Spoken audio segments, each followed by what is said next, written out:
Look, it is my absolute privilege to welcome you all to this customer forum. I know that the last couple of years, because of COVID, we were not able to host this event. But I'm really glad that we are once again able to get together and have a conversation. As you might have heard, I've only been in the role for about a couple of months, just slightly more than 2 months. So still learning. And one of the things I have learned in the last couple of months is traveling with our Honourable Minister to some remote communities. And I've had the privilege of attending some Talanoa sessions. And I found that a rich and amazing tradition of inclusive and participatory and transparent dialogue. And that rich tradition is what we try to embody in these customer forums. The idea is not just for us to stand up here and give a speech from the pulpit. It's all about two-way dialogue. We want to hear from you. We want to share what we are doing and hopefully have a conversation, a true sense at Talanoa session, and understand some of our pressures and some of our challenges we will share with you and hear your challenges and frustrations and feedback on our service delivery as well. Goes without saying that water is key to sustainable development, and it is essential for, as we've seen in the past couple of years, essential for health and hygiene, essential for food security, environment and circular economy. So it has a very important role in the future of Fiji as a nation, Fijian economy, whether it's tourism or agriculture. Water has a role to play there as well. It is certainly something we regard as a God-given resource, and with nearly 2 meters of rain every year on average, we are certainly blessed as a country. But it is also important to acknowledge at the same time that it is a fragile and a finite resource. So part of my appeal to all of you as our key stakeholders and key customers is to work together in making sure that we manage water in a responsible way. So we can, it's the concept of intergenerational equity that I'm very passionate about. It's not just about what we're getting today, it's also about keeping an eye for our future generations, what kind of water and what kind of waterways and beaches we'll leave behind for them.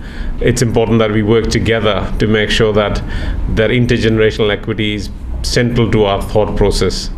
And for that, we need your support, and our success of any of our water conservation program, for example, relies on you as customers and your support.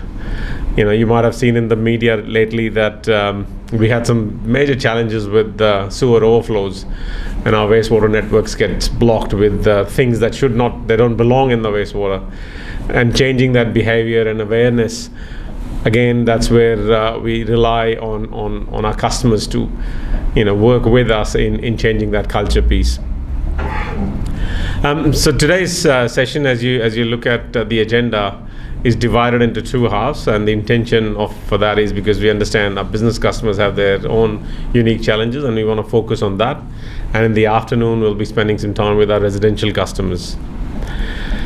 I just quickly, in terms of WAF as an organization, so we certainly have an ongoing relationship, and I'm sure you hear a lot about us in the media, and rightly or wrongly, some of that reflects on things that are happening, some of our pressures and challenges. But there's a lot of good stuff is happening as well out there. So I thought I should just tell you that as an organization, we do a lot of work in delivering government's 5-year and 20-year national development plan. There are a lot of projects that my team is busy delivering, and you will hear some of it later in the day as part of the agenda. So we are passionate about sustainable development goals. The team works in delivering something like 135,000 million liters of water every year. That's a huge amount of water. It's a monumental task. And some of the challenges in the media, or not just media, some of the challenges in your real life, day-to-day life that you're familiar with around the availability of water supply in the Suva and Nassori area. And you might have heard of our Honorable Minister talk about rural to urban drift, and as a result the pressure on the demand. That is something that we are very actively working on. We have a project called the Virya Water Supply Project that is underway, and our GM Special Projects will give you a bit more update on that later on the agenda. But that project is focused on reducing that pressure that the Suva and Nassori system is currently facing. And I've got notes here to talk about it, but I'm just going to go a little bit out of those notes to just, at a simplest level, give you why that problem has happened and what we're doing about it. So just work with me. If you think about, you're sitting at your dinner table and the food is ready and you're about to eat and new guests arrive. You have two options. You can ask the guests to sit there and you finish your dinner and have a chat with the guests. Or you can ask your guests to come and join the table, and whatever food is there, you try to share it. So what has happened in Suva and Nassori system is 360,000 people have moved into Suva and Nassori over the last 10 years with no new source of water. So what does that do? It is effectively the same thing. We are sitting at the table eating and the new guests have arrived. So the Fijian way of dealing with that is not to say to the guest to sit there and we'll finish the food. What we do every day, what my team does every day, is try to share that food that's at the table. So how do we do that? We might supply we might give some water to this area in the morning. In the afternoon, we give water to that area. We reduce pressure so that we can fill the reservoirs, and you feel that in your system. You feel that as part of, in the morning, that part of Suva is happy with us. In the afternoon, this part of Suva is happy with us. And when the pressure goes down, it's because we're trying to fill the reservoir somewhere so we can give. The idea is we can get the whatever limited amount of water is there, so we can get a little bit to everybody. So nobody misses out. And that's what we do. Every day, my team deals with 2 million liters shortage. So the demand outstrips supply by 2 million liters. So we can't have the 24/7 supply. So the only way we can deal with it is by doing what you would do if the guest turns up when you're sitting at the dinner table, which is about sharing it equitably. But that's not the end of the story. So we are fixing that though, and we are building a project which will bring that 40 million liters of extra water online, which is when all the guests at your table can eat more. Until then, what my request to all of you is just to bear with us while we're bringing that project online. And remember, the reason it's happening is because we are trying to make sure that everybody gets some water. And all we're doing is spreading the water so nobody goes without water, remembering water is our constitutional right. So we have to make sure that no one living in Suva has, everybody living in Suva has access to some amount of water. And that's a juggling act, as you can imagine. Teams busy working through the nights, turning valves on and off, filling reservoirs, so that everybody can get some. So that the idea, once again, just to remind you, there's a gap of 2 million liters every day. And the only way we can make do is by just spreading it equally. When your supply goes down, just remember it means we are supplying somewhere else so that they can also get it. But that is only a short-term thing. Once the new plan comes online, which is about May next year, and sort of GM major projects will talk about it, then we will have that issue resolved once and for all. In terms of our other challenges, we have between water and wastewater, something like 4,900 kilometers of pipeline network. If you put those pipes one after other, you can go from Suva to Adelaide and beyond. That's how big a pipe network we manage. And it's a huge pipe network, and it's reaching its end of its design life. Many of those pipes are old. And we get about $9 million a year to gradually sort of start replacing those programs, and that's what we're working on.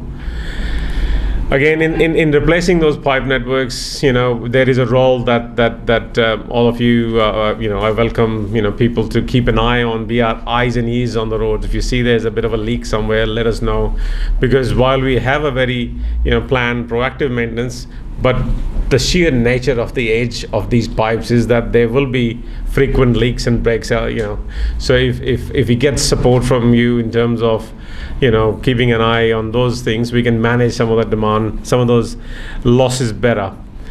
And later today we'll talk a bit about an app that we are launching that'll give you that ability to work with, in tandem with us in keeping an eye on that.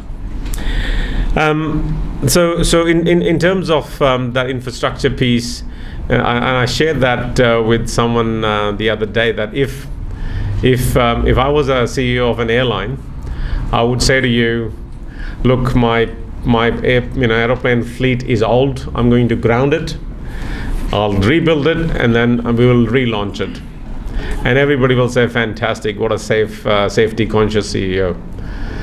But the reality of a CEO of a water utility is you don't have that opportunity of grounding your fleet.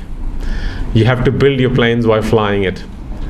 And that is the complexity, because for all that, while we are serving and building our plane, it sounds and feels awful.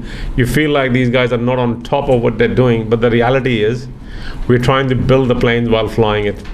We have to replace that pipe network after the last person in Suva goes to bed and before the first person in Suva wakes up.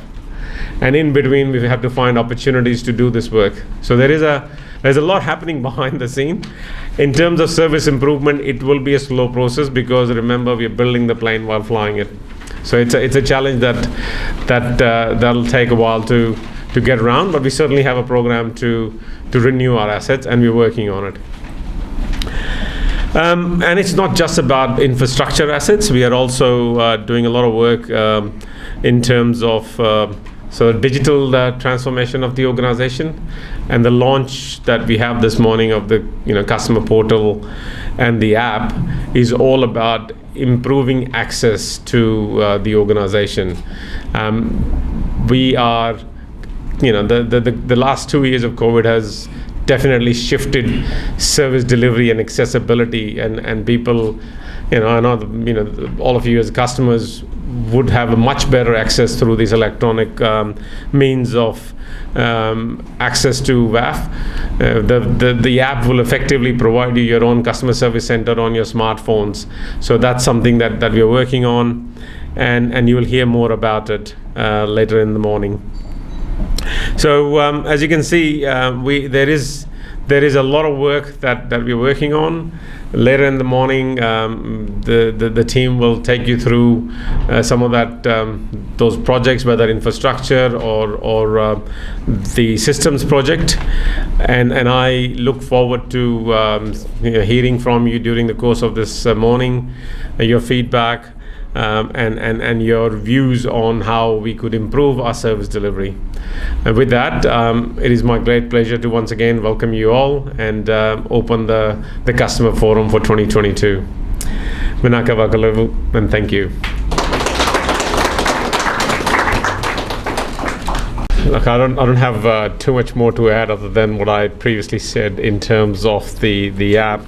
The intention with the app is to improve access for all of you, to improve access to WAF's services. So what COVID taught us was that the world has very rapidly shifting from face-to-face manual interactions to a very digital online access, and that's what we experience in our interactions with all of you as well.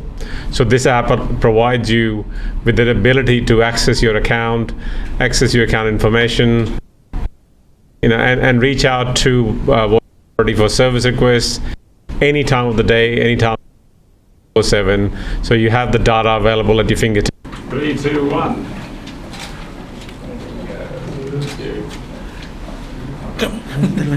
Thank you very much.